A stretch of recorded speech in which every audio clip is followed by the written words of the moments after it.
kind of alluded to in the teaser, we're going to talk a lot of Jinder Mahal, but if you paid attention to our Twitter this week where we put all the links, I spoke nothing of that because what really everybody is talking about in the world of not just WWE but professional wrestling is all the news going on with WWE and the sale. There was obviously earlier this week the big rumors that WWE was already sold to Saudi Arabia.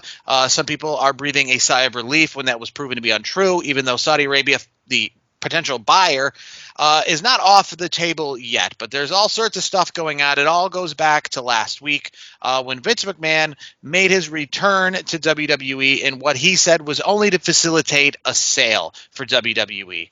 And it wasn't too long after that, and he said again in that, management would not change. At the time, Nick Khan and Stephanie McMahon were co-CEOs, and, well, since then, management has changed. Stephanie McMahon has resigned. So I guess I'll start talking with you, Brandon, because there's so much sales to talk about. Stephanie McMahon's resignation, what does that mean to you? I mean, I take it for face value. I think what is really going on here is she, before, not too long ago, I think, in 2022, she stepped away and then shortly came back because of everything that happened with her father.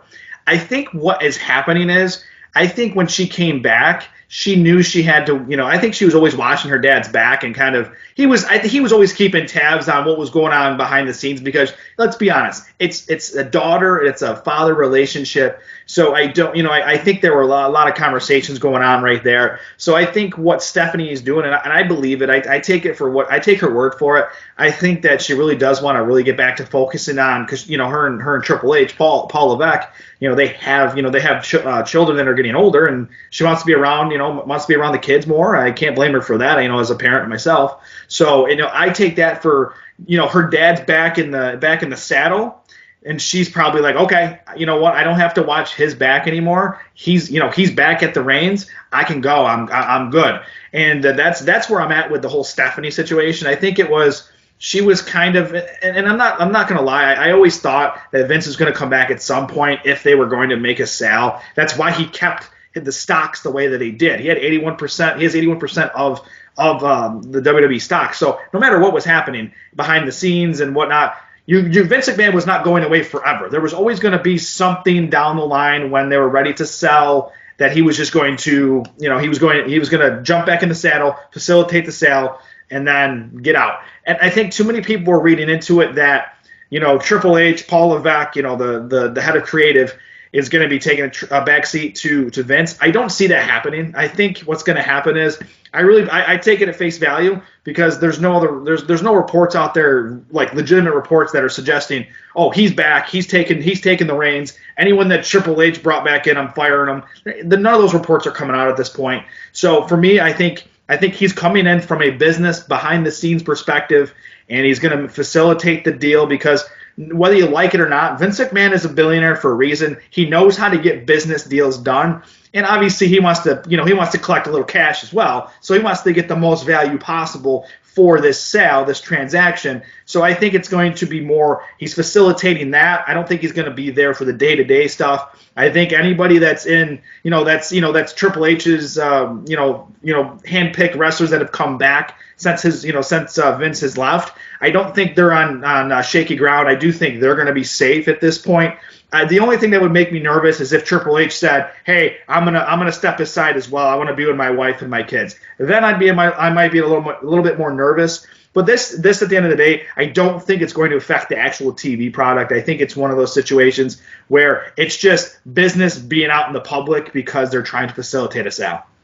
So, Vince McMahon, here's a good question for you, because I've heard kind of a few different things. And one is that some people might be interested in Vince McMahon being the helm if they were to make the purchase. That might be part of the, deal. Okay, I want Vince McMahon in charge. And then I've also heard people say that actually might be a deterrent if Vince McMahon is in charge, because obviously all his allegations and, everything to do with Vince McMahon, both criminally and morally at this time.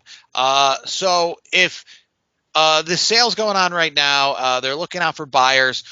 If Vince McMahon is in charge in the near future, do you think that is something that is led by the buyer, or do you think that is something that he is saying, like, listen, you're buying this with me in charge? I think there's going to be an understanding that I'm only here to facilitate the deal. I'm going to facilitate the deal. once the transaction is done, if you want to keep me, keep me on, you keep me on as you may, but I don't have to be part of the equation anymore. I think Vince, because he really wants to get the deal done, I think he's ready. I really do think at this point he just wants to get the best bang for his buck and put WWE in the hands of people that he trusts and people that he, business friends that he knows. So I don't think it doesn't matter if he's there or not. But I think the value, and if you look, we were talking last week, I think shares of WWE were at like $70. They're up to about $90 right now. So all the intrigue of everything going on, that's a good thing, because when stocks go up, there's a lot of intrigue. So people are interested in seeing what Vince McMahon is going to do with WWE. I think from business perspective, I think he's the right guy for strictly business. He's the right guy to make the deal, get the deal done. So I think acting as a business person, I think he's the best at it, and he's proven to be the best at it. And I don't think he's going to be part of the new package to whoever takes the whatever deal they make. I could speculate all day. I mean, there's a few names that I think are legitimate buyers. I'm going to give you a few right off the top of my head. Comcast, which has a great relationship with Vince McMahon and WWE. They've had a long-standing relationship because of the networks and whatnot, the TV deals over the years. So they got a business relationship there. And so Comcast could save them a few bucks as well, because remember, Comcast has, the payments that they make for, let's say, USA makes to WWE to have the product on their channel. Obviously, they could save a few bucks if they own the product. They don't have to pay for those rights fees. Yeah, exactly. And speaking of like TV rights and like trying to find a way, like find some sort of good platform for a potential buyer to distribute, putting it on television or on streaming services, the WWE shows. This is why I know we were talking, we were texting. You get in the heat of the moment, you're kind of like, oh, I hope this doesn't happen, this and that. For whatever reason, we all have our viewpoints on different moralities, whatnot. But when you sit down and you think about it and you really just analyze it, I don't think the Saudi deal is gonna. I don't think it's gonna. The Saudis, I don't think are gonna get WWE. I just don't see it, because let me use a good example, a real life example. They've made Live Golf, which they were trying to make it to like the PGA level, like golf, and they're paying all of these, like Phil Mickelson's making a ton of money. Some of the other big names in the golfing world are making a ton of money. I think Dustin Johnson, Wayne Gretzky's son-in-law, I think he's making some big money over with Liv. And here's the issue: yes, they may have as much money as anybody in the world, which they're pretty rich. We know that they spend a lot of money on a lot of different things. But here's the issue: what television network in America, which last time I checked, WWE is they're headquartered in America. What major networks are going to distribute WWE programming? That's the other part of it. The only thing that could make Saudi Arabia, a real player, in my opinion, is if they legitimately start their own WWE network, so to speak. Other than that, with the TV rights deals and everything, I just don't. They're not going to be a player in that market. I can't see it happening. I guess my question is, would Vince McMahon, though, care? Because, again, he doesn't own this product anymore. Yes. Would it be his concern where the Saudi Arabians can find a place to put it?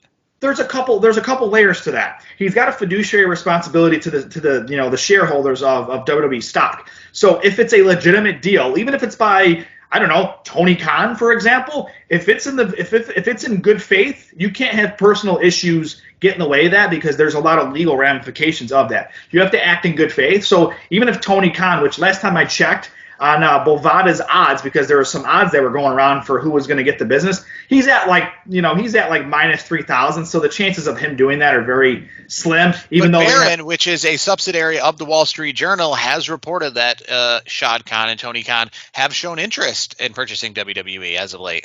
Yeah, I will say this: I don't think it happens. I think, if I had to guess, there's I would say two entities in particular. Comcast, I just named. I'm telling you, and I've been saying this for a long time, don't count out Disney. Disney has money. Clearly, Disney also has the ESPN Plus side of things, so they can branch out and they can throw WWE programming even on ESPN Plus, because that's still entertainment. It's sports. And that's where I would probably prefer it. If Disney does come in with a sale, I'd probably prefer it on the ESPN Plus, just because of the fact that, I know that they're currently, have the deals with the UFC right now, right? So if they got the deals with the UFC, the whole thing of WWE being a little too violent or too vulgar for Disney is kind of thrown out the window, obviously, if they have UFC. But I would say that if they tried to make it a Disney Plus program, then that would be, well, let's just say Peacock already kind of, riped through the content enough when they switched over from WWE Network to Peacock. I can't imagine what old Monday Night Raws would look like if they were on Disney Plus. That would be awful. Yeah, I mean, especially during the Attitude Era, that would not be fun. I will say this though, Comcast, I think they're the number one player. I really just think that just because of the relationships, and plus you got to read the books, you got to read the sports books. So if Bovada, for example, is putting them at the high end favorite of like minus, I forget the numbers off the top of my head, it's like minus like 125 somewhere around there, which those odds change all the time, and I think they just recently stopped because of all the rumors of the whole, a lot of smoke with the whole Saudi Arabia situation. Mm-hmm. But when you, at the end of the day, you always want to, the sports books know things that we don't know. That's why they make the money. That's why they have these beautiful casinos, hotels. They know things that the general public may not know. But I would think it's Comcast. I would say Disney.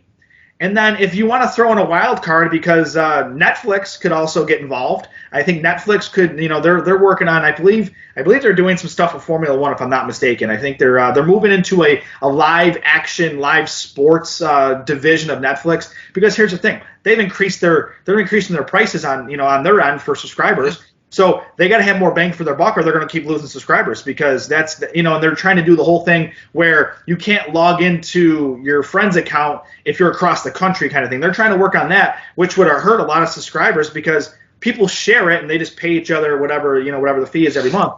I guess my thing with Netflix, though, is that would it really bring a lot of new subscribers? Is there anybody out there, like example, Peacock was a perfect example for the WWE Network. So many people like myself have Peacock 100% because we were brought there by the WWE. I probably wouldn't know much about Peacock if it wasn't for the WWE. It would be one of those other apps out there like CBS Plus and Paramount and all these other things that I don't have. Now, Paramount Plus seems kind of interesting to me, and Showtime Plus, they seem interesting to me, but I just know of them in name, and I don't find myself signing up for Paramount Plus probably anytime soon. But as soon as Peacock, frankly, I knew nothing about Peacock. I didn't see any movies advertised for Peacock. This was before Halloween was going to be on there, or Nope, or any of these other exclusive movies. I got it solely because of wrestling. And at the time, I think Peacock just had like old episodes of NBC shows and wrestling. And I'm not interested in those NBC shows. I was brought there for that. I can't see that there's a huge audience of people who don't already kind of have Netflix that would be, because this is $1 billion acquisition. So it'd just be like, what kind of new business are they going to bring? You can increase they've already increased the amounts every month for subscribers, so they can make it even a bundle where you have this package, and you get WWE's all their shows and all their content. You get to pay this tier, so it could be a tiered system, and you can still make some money whether it's current subscribers, new subscribers. You can always find a way to make the money. I will say this though, to be honest with you, you should definitely look into Paramount Plus. Not a shameless plug there. There's a lot of great content on there. I actually, it's one of the few apps that I'm okay with paying the fee every month, because it does have a lot of shows that I'm interested in. So at the end of the day, you always want to find those apps that are best for whatever you're into. But I think there's just so many out there. It's hard to have them all. I know one that I'm trying. I keep thinking I'm going to get it, and but I don't have the time to like watch it, so I want to like get it when I have time for maybe like a month. And it's probably something that wouldn't interest you, but it's the Shudder app, which is all like horror movies and horror documentaries and stuff like that. And it's got a lot of cool exclusive things on there when it comes, especially to like documentaries I want to see. But yeah, you just can only have so many, and it's just like you got Netflix. Yeah. Most people have Netflix. Hulu's obviously a big one. I think Disney Plus is huge. Again, I think it would get a few new subscribers, but I think Disney Plus is such a big app right now that I don't know how many new subscriebers would come over. I will say this for WWE. Not to cut you off though, I don't mean to cut you off, but I gotta ask you, what are your thoughts on if whatever deals that happen, how is this going to affect the Hulu audience? Because I'm one of those people. I'll watch it live because I do have USA Network, but like I know a lot of people, and I've used it, and we've talked about it before. I've used Hulu the next day to watch WWE programming. Like I'm always curious, like what's going to happen there? Is Hulu's contract just going to be ripped up? And that's a lot. That's a better question than that is what happens with Fox. Obviously, if NBC Universal purchased this, they're over on Fox. What I guess I would believe is if NBC Universal bought it, that they would obviously not have to pay for Monday Night Raw on the USA Network, and they'd be obviously not have to pay for anything to do with Peacock, because obviously they're still in bed with that. They take all the profits. But because of the rights deals, I'd imagine that they would just have Fox then pay them for the time being until maybe the rights deal's over, and then they put it on their own, networks after that. But for the time being, they might just. I don't know how well these companies work together. I don't know how well, Fox would want to pay NBC kind of thing. I mean, I guess the NFL could be used as some examples of that for these different rights deals that are all over the board when it comes to, NFL right now, and America's on CBS, Fox, ESPN. Speaking of the NFL, I'm joking going to throw a name out there that can clearly afford the WWE, and because he's worth about double what WWE is worth. His name's Jerry Jones of the Dallas Cowboys. I'm joking because I don't think Jerry Jones has any interest in buying WWE. But don't be surprised if somebody with a lot of money, like a Steve Ballmer, I'm not saying Warren Buffett would buy it, but some of the big names that are in the Forbes, top richest people list, anybody could sneak in there, even Jeff Bezos if he wanted to. You just got to look at it as to the purchaser. They're not here. Let's be real. Wrestling fans are not as big as, especially in this billionaire community. Maybe they like wrestling a little bit, but it is not the NFL. It is not one of those ones where they not just want it for money, but they also enjoy it themselves. Wrestling is one of those ones where everybody that is looking to purchase it right now, NBC Universal, for example, I think they're in the wrestling business because of money. Everybody's in it because of money. So any of these people like you talk about, Steve Ballmer, Jeff Bezos, Jerry Jones, they're probably not watching wrestling, but they're in the business of wrestling if they can find it a way to be profitable for them. You know what? And they'd have to find that way to make it profitable for them. You know who a billionaire loves wrestling? We all know it because he has AEW. Tony Khan. So we just talked about that. Yeah, and that's why, and like I said, they've obviously been in the business. The question is, obviously, if they made the purchase, what would happen with AEW? That'd be a very interesting, because they've done a lot to build this. Would it just kind of melt together? Would there just be way too much wrestling on TV because he'd come up with a third or fourth show, obviously, to find a way to fit all these things in? I don't know. Would the talent roster be 100 people deep? That would be interesting to find out. I personally, because of everything, and because obviously with AEW. And I kind of enjoy AEW in the sense of the competition. I think AEW drives up the price of WWE. So I feel like if the Tony Khans of the world bought it and then put AEW out of business, it might, be stagnant again until more competition. And frankly, I don't know. Again, there's not really many billionaire wrestling fans out there. So if Tony Khan owned WWE, it'd be hard pressed for me to think that there's going to be another Tony Khan out there that's got $1 billion to start another, competitive organization against them.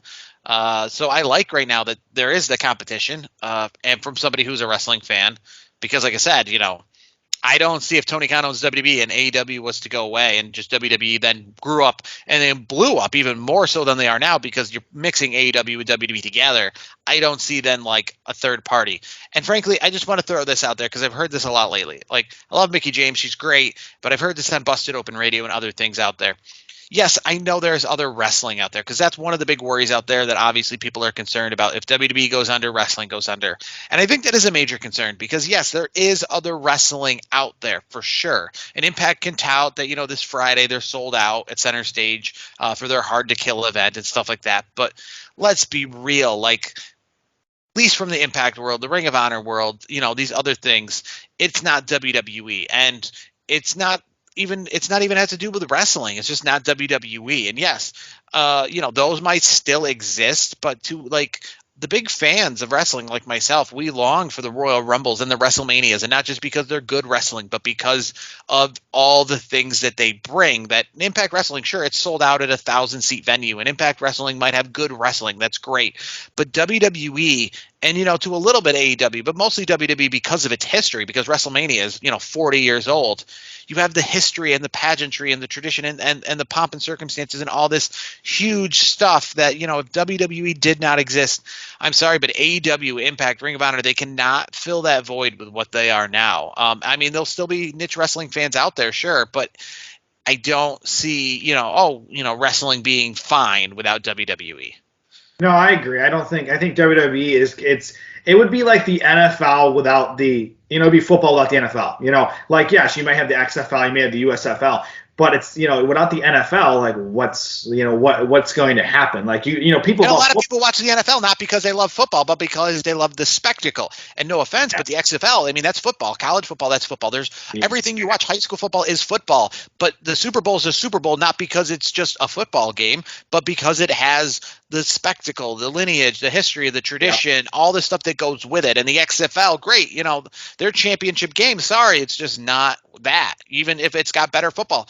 I've been to sporting events where the athletes at one sporting event are better than the athletes of another. I've been to minor league baseball where they have essentially more former World Series champions on those rosters than a Yankees versus Texas Rangers game does that exact night. But that Yankees game is still going to get 40,000 people, while the minor league baseball game is not, because people aren't just paying for the what is on the field. They're paying for the whole package. They're paying for Yankee Stadium. They're paying for the uniform itself. So it's the whole package. WWE is the whole package. That's why there's many times where New Japan and AEW has much better matches and much better talent and much better wrestlers, and WWE's touting out John Cena versus The Miz for your WrestleMania main event, which is obviously not anywhere near what you're getting maybe even in Ring of Honor, but at the same time it is WrestleMania. And even though those guys are not maybe the best wrestlers in the world, probably some of the worst wrestlers in the world, the people aren't paying just for that match. They're paying for the spectacle that is WrestleMania that goes around with it, that only WWE can provide.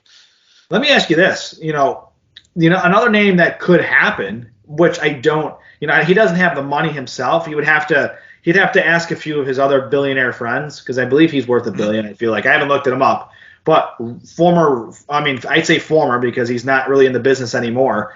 The Rock. I mean, maybe he comes back soon, but The Rock is a name that he's obviously, he's got a family lineage, in the business. His daughter's a current wrestler in NXT. He doesn't have the money himself to buy, and it would be, he would have to get some really rich people to jump in on it. But like that kind of a purchase would be a really cool purchase for the business, because The Rock is one of the biggest box office names in the world. And if you read the headline, The Rock, and then like obviously like in smaller print, and his investors bought WWE, like that would like bring so much more attention to the business. I just, I don't think that's going to happen. I think it's going to be the boring, Comcast gets the deal, which is still good, because Comcast obviously has had an interest in WWE for a long time. So I think they're going to be fine. I think it's going to be, status quo. I think wrestling, the product's going to be fine. It's going to be interesting. I just, the biggest thing is we'll know in the next few months what happens, who buys, what's next, and that's going to be really interesting, because what I would expect some wrestlers to do is don't put your head in a hole right now. Don't complain. Don't doom and gloom. Go out there, bust your ass. Whatever they give you, just bust your ass and do it, because you're the one that no matter what happens, they're going to look at you and say, hey, you did it. You've done a great job while things were kind of in limbo. So like I could see some future stars being built because they have the right attitude. At the end of the day, you're still employed by a company. You should still do your job to the best of your ability. And if you're a professional, which they all are, you're going to do the best of your ability no matter what happens. And then, if, God forbid, if Saudi Arabia does buy it, and you're not on board with that, like a Sami Zayn obviously would have to, he'd have to part ways, because that's not gonna work. But you wonder too, because again, Saudi Arabia, if they made the purchase, and a lot of people have brought this up kind of as a counter, in the sense of like, just because they own it doesn't mean that WrestleMania and all the shows are going to be moved to Saudi Arabia. Like, so they could just, be there from the financial perspective, from afar, and let it still be the same exact product. I don't know. We'd have to see. Time will tell. But obviously we talked about Sami Zayn not making those trips to Saudi Arabia, but maybe he doesn't have to. Maybe like I said. Here's the thing. I know we were talking back and forth the last few days since we were hearing all the different rumors of the sale and whatnot. What irritates me is you get all of these like. I'm not even gonna put their names out, but like these faux reporters that are out there essentially, making it look like, like, oh, they know something, they know what's going on, and guess what? They don't know anything. And like, to me, there's one individual. I'm not even gonna give this person, any credit. I'm not even gonna put their name out there, because that's what they want. They want to get publicity. There was an individual who said, oh, Sasha Banks is definitely debuting at AEW Dynamite, which just aired, this past week. Guess what? She didn't. This Yeah, same no. person also said, "Oh, hey, Saudi Arabia, it's done. I know, my sources told me." This person's 0 for 2 in the last few weeks. Like, how can that, like, all they're doing is trying to get clicks. It's like the lack of news is just kind of like, eh.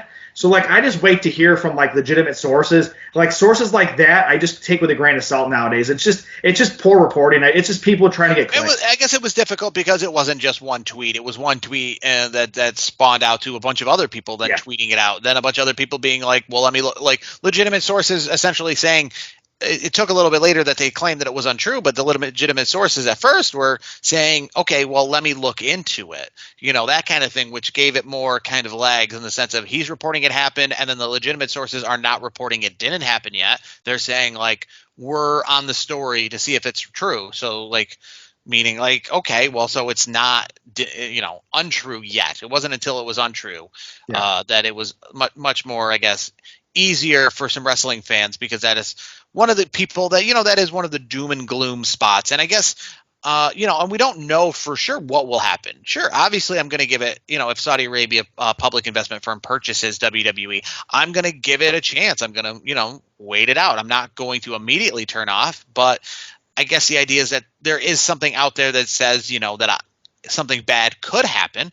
I hope it doesn't, but, I feel much more confident where they currently are that something bad isn't going to happen than if, a Saudi Arabia public investment firm did make the purchase. I would be on more of the lookout, and it goes back to, we talked about this a little bit. It goes back to here locally. I was the same way when the community-owned baseball team here was sold privately to, the billionaires, back in the New York Mets. And I gave them, the opportunity to say, okay, maybe things are going to just stay the way they are. Maybe they're just trying to get out of it what they want to get out of it. And I didn't immediately jump down to thinking they're going to move the team. This bad thing's going to happen. They're going to do this. They're going to do that. Maybe they just are doing it, for whatever reason. So I obviously gave them much, it took until reasons were proven otherwise and things were obviously done to say, okay, obviously this was not for the best of the product in the sense of to the community as much as it was to themselves. And obviously we've seen that before with Saudi Arabia pulling out the fake Yokozunas, because that's not necessarily what's best for WWE and WWE fans, but that's what they wanted at the time. They wanted Yokozuna to perform at one of their shows. He passed away, so they pull out somebody who's never been in WWE to kind of fill that void. And you kind of get, I guess, a little scared that they would do stuff like that. WrestleMania in Riyadh, Saudi Arabia, Monday Night Raw in Saudi Arabia every single week, Goldberg, champion all the time, while these other people are just, go off to the wayside, that whole thing. Cool. We need Sami Zayn. We got Brock Lesnar and Goldberg every single night, and bringing the Undertaker out of retirement, that kind of nonsense that I don't think wrestling fans want to see. We like that, it's mostly an Americanized product, and I don't mind that there's shows in Saudi Arabia. That's fine. I have no problem with them having a few pay-per-views a year. That's great. But obviously, we would obviously have some concern when the women's division was to change, or WrestleManias and Royal Rumbles are now in Saudi Arabia every year without fail. And some of the traditional things, like I said, those Saudi Arabia shows pull out the Goldbergs. That's fine, in a little bit, but we don't want to see that, full time kind of nonsense. No, we definitely don't. I think it's one of those situations. It's kind of, we just have to wait and see. We really have to just wait and see what happens. And you know what? I think we should just leave it at that. And we'll kind of wait and see. We'll kind of, as more things come through, we'll keep our loyal fans abreast of the situation.